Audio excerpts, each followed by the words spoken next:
اسرائیل پر ایرانی حملے کے بعد امریکہ نے ایران کے خلاف اپنی پابندیوں میں اضافہ کرتے ہوئے 4 افراد اور 2 ایسی کمپنیوں کو نامزد کیا جو اس کے مطابق ایرانی فوج کے لیے کام کر رہے تھے اور سائبر سرگرمیوں میں ملوث تھے۔ امریکی محکمہ خزانہ نے ایک بیان میں کہا کہ ان ایکٹرز نے سائبر کارروائیوں کے ذریعے 1 درجن سے زیادہ امریکی کمپنیوں اور سرکاری اداروں کو نشانہ بنایا، جن میں اسپیئر فشنگ اور مال ویئر حملے شامل تھے۔ امریکی محکمہ خزانہ نے کہا کہ عائد کردہ ان پابندیوں کے ساتھ ساتھ امریکی محکمہ انصاف اور فیڈرل بیورو آف انویسٹیگیشن نے 4 افراد پر امریکی اداروں کو نشانہ بنانے والی سائبر سرگرمیوں میں ان کے کردار کے لیے فرد جرم عائد کی ہے۔ وزارت خزانہ نے کہا کہ یہ افراد اور کمپنیاں ایران کے پاسداران انقلاب کی سائبر الیکٹرونک کمانڈ کے لیے کام کر رہے تھے۔ محکمہ خزانہ کے دہشت گردی اور مالیاتی انٹیلی جنس کے معاون وزیر برائن نیلسن نے ایک بیان میں کہا کہ بدنیت ایرانی سائبر ایکٹر امریکی کمپنیوں اور حکومت کے اداروں کو ایک ایسی مربوط اور کثیر جہتی مہم میں نشانہ بناتے رہتے ہیں جس کا مقصد ہمارے اہم انفراسٹرکچر کو غیر مستحکم کرنا اور ہمارے معاشرے کو نقصان پہنچانا ہے۔ انہوں نے مزید کہا کہ امریکہ ان نیٹ ورکس کی کارروائیوں کو بے نقاب کرنے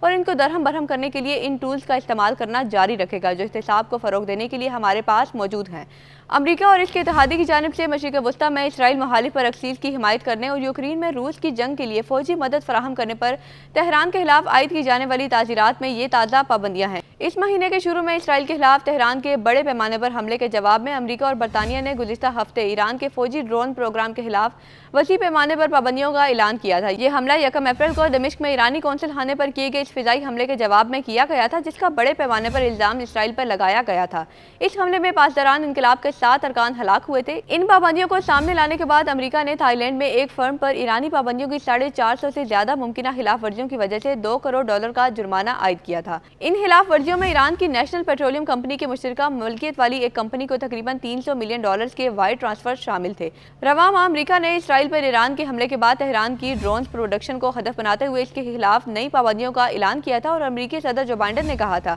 کہ گروپ 7 کے رہنما تہران پر اقتصادی دباؤ بڑھانے کے لیے مل کر کام کرنے کے لیے پرعزم ہیں۔ برطانیہ نے بھی یہ اعلان کیا تھا کہ واشنگٹن کے ساتھ مل کر بھی وہ ایران پر پابندیاں لگا رہا ہے۔ امریکی صدر جو بائیڈن نے کہا تھا کہ امریکہ اور اس کے اتحادیوں نے اسرائیل پر 13 اپریل کو ایران کی جانب سے کیے گئے میزائل اور ڈرون حملے کو ناکام بنانے میں اس کی مدد کی تھی اور اب وہ تہران پر نئی پابندیوں اور برآمدات پر کنٹرول کے ساتھ اسے جواب دہ ٹھہرا رہے ہیں۔ برطانوی وزیر خارجہ ڈیوڈ کیمرون نے ایران کے رویے کو ناقابل قبول قرار دیا۔ ڈیوڈ کیمرون نے اٹلی میں G7 کی بڑی مغربی طاقتوں کے وزرائے خارجہ کے اجلاس کے موقع پر کہا تھا کہ اسرائیل کے لیے یہ ایک پیغام ہے کہ ہم ایران کی جارحیت سے نمٹنے کے لیے مربوط حکمت عملی کی تشکیل کے لیے اپنا کردار ادا کرنا چاہتے ہیں۔ امریکی صدر جو بائیڈن نے ایک بیان میں کہا تھا کہ ان پابندیوں میں اسلامی انقلابی گارڈ کور، ایران کی وزارت دفاع اور ایرانی حکومت کے میزائل اور ڈرون پروگرام سے منسلک رہنماؤں اور اداروں کو ہدف بنایا گیا ہے جنہوں نے اس شرمناک حملے کو ممکن بنایا۔ امریکی محکمہ خزانہ نے کہا کہ امریکی اقدامات نے 16 افراد اور ان اداروں کو نشانہ بنایا ہے جو ایران کے بغیر پائلٹ کے طیاروں کی پروڈکشن میں ایک کردار ادا کر رہے ہیں۔ ان میں ایران کے اس قسم کے انجن شامل ہیں جو ایران کے شہید ویرینٹ ڈرونز کو جلاتے ہیں جنہیں 13 اپریل کے حملے میں استعمال کیا گیا تھا۔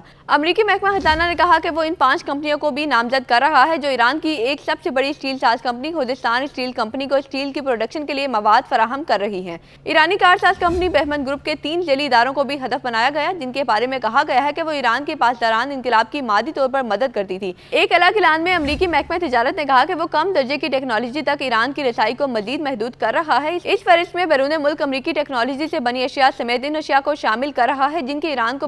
دوبارہ برآمد کے لیے لائسنس درکار ہوتا ہے۔ برطانیہ نے کہا کہ وہ ایران کے مسلح افواج کے جنرل اسٹاف اور پاسداران انقلاب کو بحریہ سمیت 7 افراد اور 6 اداروں پر پابندی عائد کر رہا ہے۔ برطانوی وزیر اعظم رشی سونک نے کہا کہ ایرانی حکومت کا اسرائیل کے خلاف حملہ ایک لاپرواہی اور خطرناک اشتعال انگیزی تھی۔ انہوں نے مزید کہا کہ برطانیہ نے حملے کی ذمہ داری ایرانی فوج اور فورسز کے سرغنہ پر پابندی عائد کر دی ہے۔ مغرب گزشتہ برسوں میں ایران پر بار بار پابندیاں عائد کر چکا ہے۔ برطانیہ کا کہنا ہے کہ اس نے اسرائیل کے دیرینہ دشمن پر 400 سے زیادہ مختلف اقتصادی پابندیاں عائد کی ہیں۔ یورپی یونین کے رہنماؤں نے بھی ایران کے اسرائیل پر حملے پر مشرق وسطیٰ میں وسیع تنازع کے بارے میں پیدا ہونے والے خدشات کے پیش نظر بدھ کے روز برسلز میں ہونے والے سربراہی اجلاس کے دوران ایران پر اپنی پابندیاں عائد کر دیں۔